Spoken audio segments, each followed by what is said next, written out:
Baiklah, selamat pagi anak-anak. Hari ini kita lanjutkan materi kita tentang perencanaan usaha kerajinan dengan inspirasi objek budaya lokal.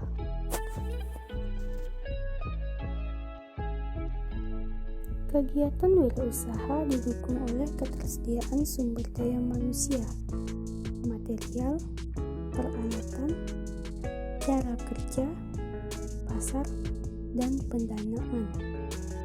Sumber daya yang dikelola dalam sebuah wirausaha dikenal dengan sebutan 6M, yakni Man, Money, Making, Market, Material, dan Method.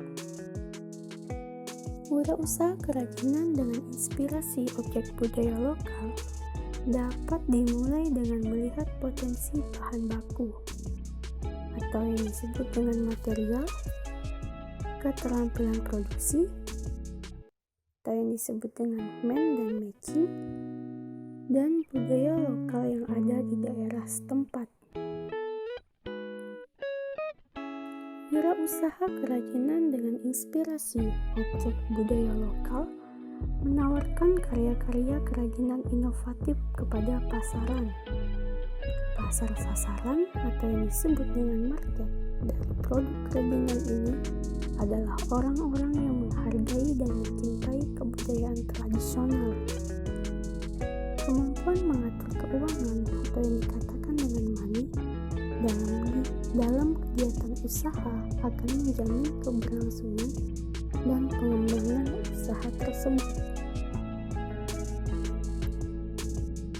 Selanjutnya, perancangan kerajinan dengan inspirasi objek budaya lokal.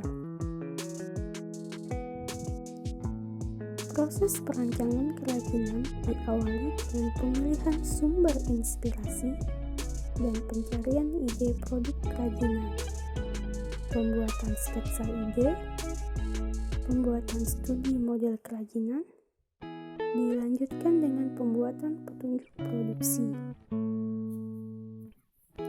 Yang pertama, pencarian ide produk kerajinan. Ide kerajinan dengan inspirasi objek budaya lokal dapat dikembangkan menjadi produk kerajinan yang akan diproduksi dan siap dijual.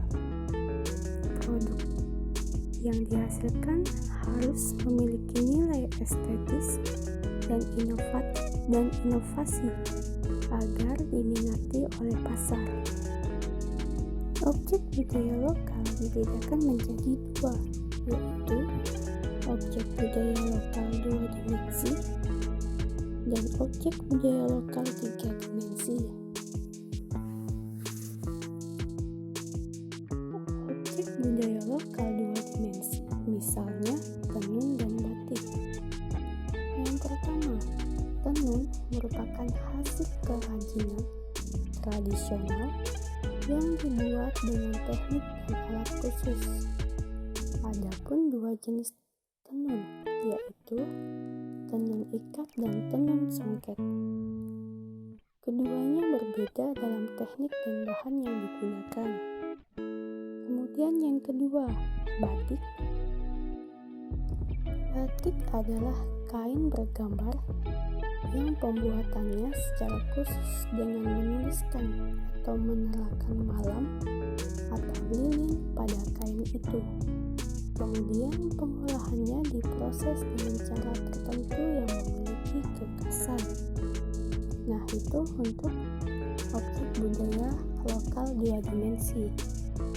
Kemudian objek budaya lokal 3 dimensi, misalnya alat musik, bangunan rumah adat, bangunan candi, dan senjata.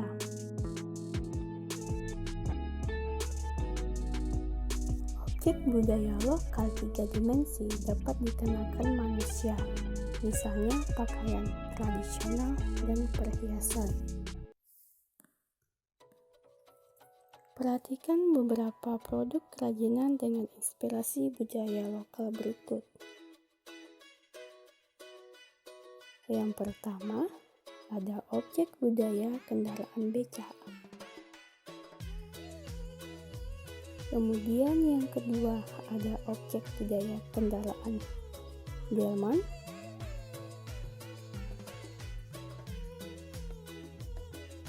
Yang ketiga, ada sebagai inspirasi kerajinan berbahan kayu, ya, itu dari beca tadi. Kemudian selanjutnya ada sebagai inspirasi kerajinan berbahan kayu juga dari bentuk delman. Berikutnya, objek budaya Candi Borobudur di Jawa Tengah. Nah, berikut sebagai inspirasi kerajinan gantungan kunci, yaitu berupa dari Candi Borobudur ya. Dan yang terakhir, ini ada objek budaya pakaian adat Bali. Ya. Kemudian di samping kanannya bisa kalian perhatikan itu sebagai inspirasi kerajinan mainan, ya, mainan sebuah keluarga.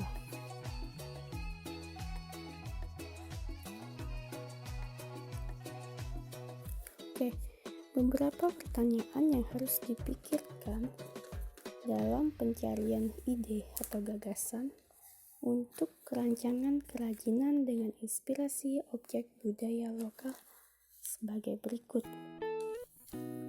Yang pertama, objek budaya lokal apa yang akan menjadi inspirasi?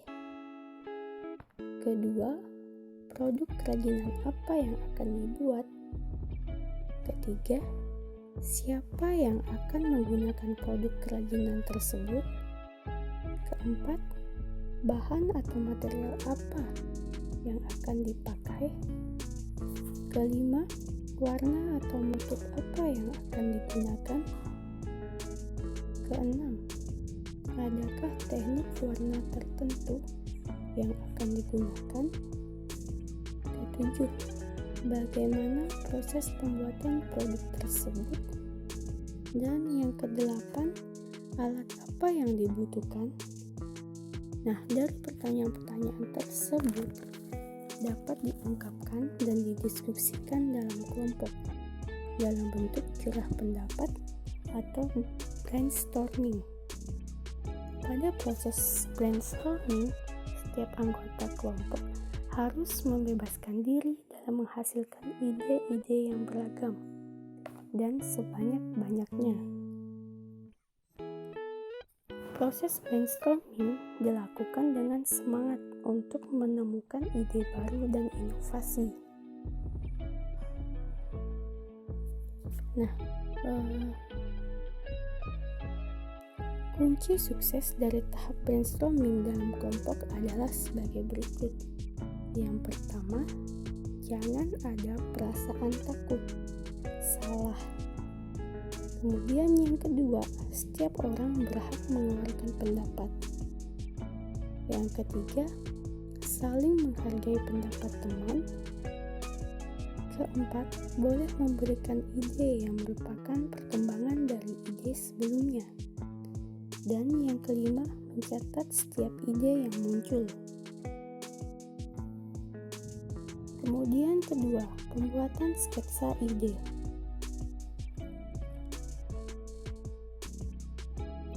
Ide-ide produk, rencana, atau rancangan dari produk kerajinan digambarkan atau dibuatkan sketsanya agar ide yang abstrak menjadi berwujud. Cara pembuatan sketsa ide, rencana, atau rancangan dari produk kerajinan adalah sebagai berikut. Yang pertama, cara pembuatan sketsa ide.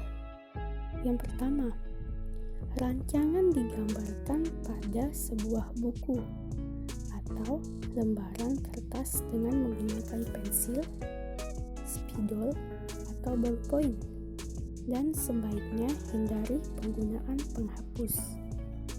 Kemudian yang kedua, tariklah garis tipis-tipis dahulu. Jika ada garis yang dirasa kurang tepat, maka abaikan saja. Buatlah garis lain pada bidang kertas yang sama. Dan yang ketiga, gambarkan ide sebanyak-banyaknya. Dapat berupa variasi produk, satu produk yang memiliki fungsi sama tetapi dengan bentuk yang berbeda, atau produk dengan bentuk yang sama dengan warna dan motif yang berbeda. Yang ketiga, pilih ide terbaik. Setelah Anda menghasilkan banyak ide dan menggambarkannya dengan sketsa, mulailah pertimbangkan ide mana yang paling baik, menyenangkan, dan memungkinkan untuk dibuat. Kemudian yang keempat, pembuatan studi model atau prototyping. Sketsa ide yang dibuat pada tahap-tahap sebelumnya adalah format 2 dimensi yang hanya digambarkan pada bidang datar. Selanjutnya, kerajinan akan dibuat berbentuk 3 dimensi, di mana studi bentuk dilakukan dalam format 3 dimensi, yaitu dengan bentuk studi model. Studi model dapat dilakukan dengan material atau bahan sebenarnya, maupun bukan material atau bahan sebenarnya.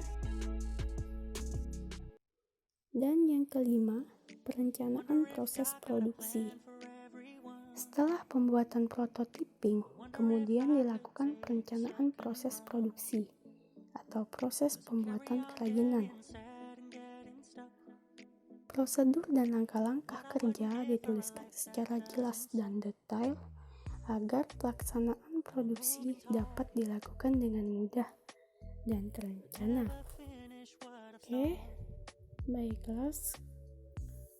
Sekian penjelasan dari Ibu. Jika ada yang ingin ditanyakan, silakan bertanya di grup mata pelajaran kita ya. Ibu akhiri, selamat pagi, semangat beraktivitas. Terima kasih.